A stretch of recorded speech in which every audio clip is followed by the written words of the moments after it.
Okay. We are in Studio B for the third segment. Now, I just said I was going to do a case study and talk a little bit about corporate partnership. The corporate partnership I'm going to talk about is Goldman Sachs, MasterCard, and Apple that led to the Apple Card.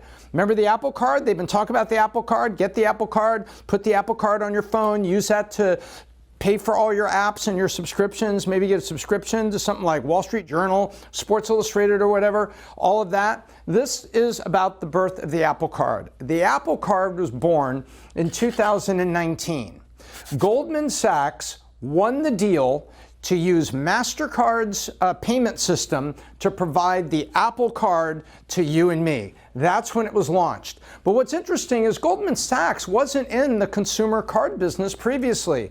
In 2016, they had announced Marcus, which was a consumer banking brand. Goldman Sachs was an investment banker, high-end, clientele, big-time stuff. They weren't down in the trenches doing consumer banking.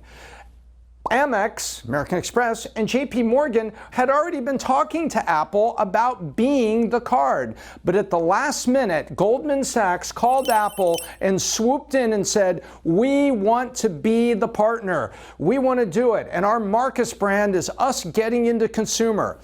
Guess what? Goldman Sachs may have been a pioneer in investment banking and IPOs and wealth management and all those things, but they did not have more than a few years of experience since the launch of Marcus in 16. I'll get back to that in a minute because it turns out Apple wasn't working with Goldman Sachs. They were working for a division, a department of Goldman Sachs that felt more like a fintech, financial technology startup. So let's see how it played out and the lessons for you and me on how we can avoid these kind of mistakes in our own partnerships. Because there's lessons you can use whether you've got a t-shirt company in Berlin or you're trying to build a technology company in Silicon Valley. Step one, you have a great launch and you announce that the card 0% on the iPhone. You could use it, for your iPhone, pay 0%. Unfortunately, after that wonderful announcement, things hit a little bump in the road early on. Tim Cook was trying to get an Apple Card for him, and he decided to go through the process to see what it'd be like for consumers, and they denied him a card. They wouldn't let Tim Cook get a card. And then they came back and said, no, it was our fraud control. People impersonate you. But nonetheless, those things happen, and if you want NBA players, LeBron James and Lionel Messi and all kinds of people like that to get an Apple Card, yet all the celebrities are going to be denied, that meant that their systems weren't ready to handle consumers, celebrities, and everybody in between. Hit a bump. Then a technology CEO was approved for a card. His wife went in for a card, but what they approved her for was a far smaller number. And he said, wait a minute, there's gender bias here. There's gender bias. Why would you have this? We're on the same credit. We're married. What's going on here? Oh, sorry. We're trying to figure this out. That was on Goldman Sachs. Apple was not happy about it. So a couple bumps in the road, even though Tim Cook is out saying, this is the most successful launch of a credit card ever. And now it's the Apple Card on your phone. Let me flip around here and keep going.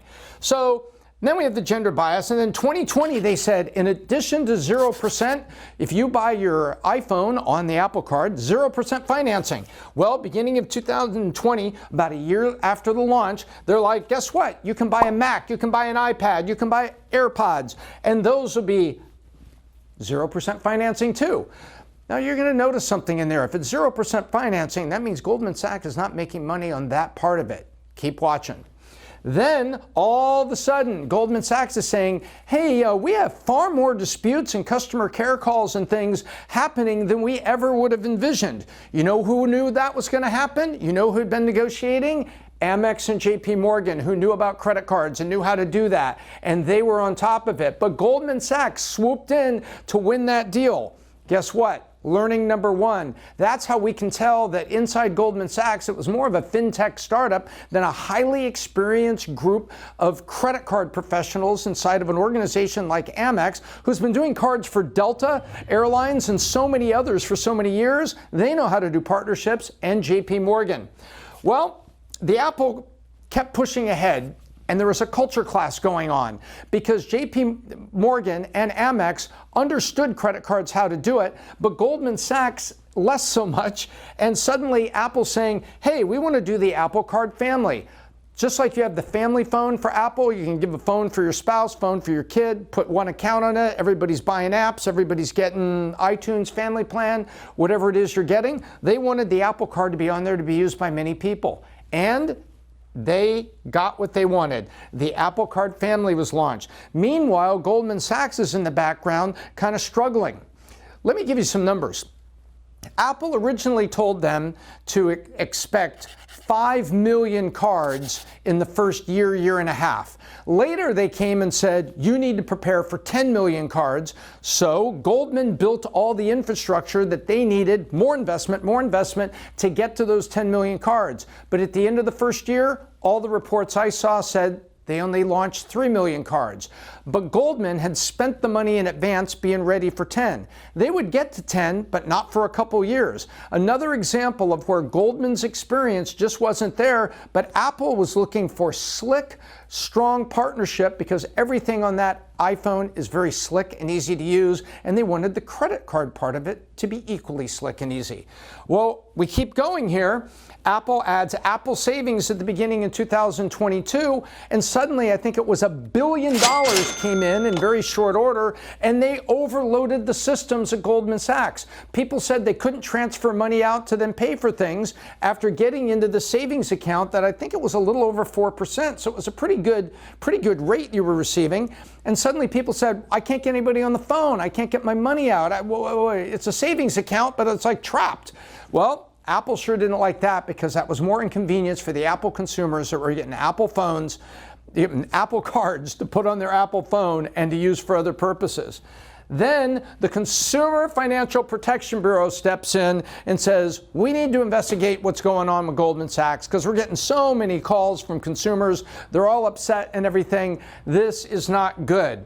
Well, that brings us to this year. The beginning of this year, all of the words and excuses and everything of the crisis that was words and headlines became numbers.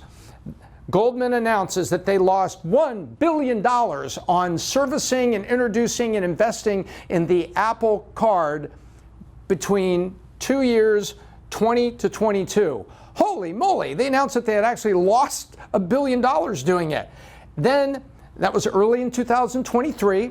And then Scott Young, who did the deal, in other words, he was the guy back here apparently that put the deal together with Apple. It just is a little announcement in the media that Scott Young is leaving Goldman Sachs. What happened? Well, this thing is bursting into flames. Goldman Sachs is having problems. The guy that leads the deal is out. Everybody goes, okay, set the stopwatch. They're probably getting out of the business. Rumors come out. The first rumor was that not only was Goldman Sachs wants to get out of the Apple Card, and we'll talk about how they're going to do that, they also announced that they were getting out of Marcus. You see this line here? Boom, and all the way over to here. Goldman Sachs says they're winding down Marcus. So that was a 7-year startup inside Goldman Sachs. Hey, we're getting into consumer banking. Nope, we're winding down the whole thing. Well, what are you going to do about Amex? What are you going to do about the Apple Card? The answer is today they're rumored to be talking to Amex, who was at the table in the first place back in the day, and now saying to Apple, if you're Amex, hey, look, I don't want to say I told you so, but I told you so. I'm the guy that should be your partner. And Amex is just waiting to take this over. That's what the rumor on the street is. And meanwhile, Apple has the right to hold Goldman Sachs accountable, and Goldman Sachs had even extended the deal, announcing, I think, that the deal went to 2029. So now Goldman Sachs has to get out of a deal where they had committed till 2029, and the MasterCard interchange, they're fine. They're in the middle. They've got a deal, I think, till 2026. MasterCard servicing all this wasn't the problem. It was Goldman Sachs.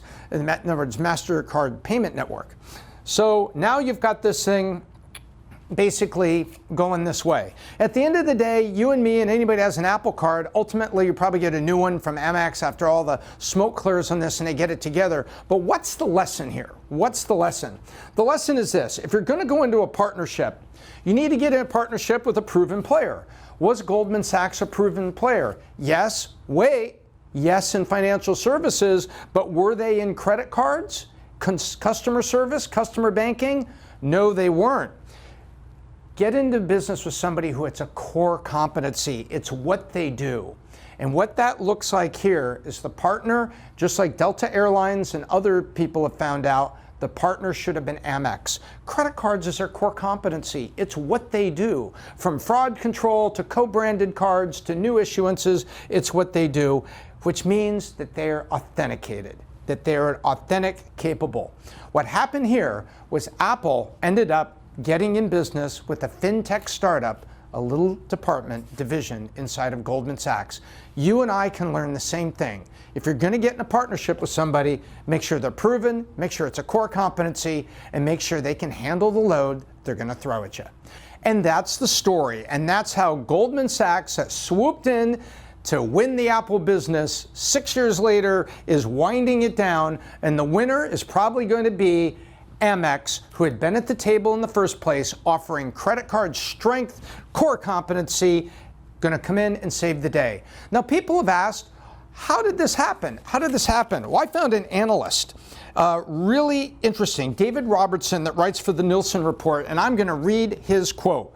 No commercial bank that's experienced in the credit card business was going to give Apple the same terms as Goldman Sachs did to win that deal. Well, there you have an analyst in banking, knows what he's talking about, that said Goldman did a sweet deal to get into the business. And 7 years later, that sweet deal turned sour and they're out. That's a case study for this week. I hope it was informative to you. Let's go back to the main stage and wrap up.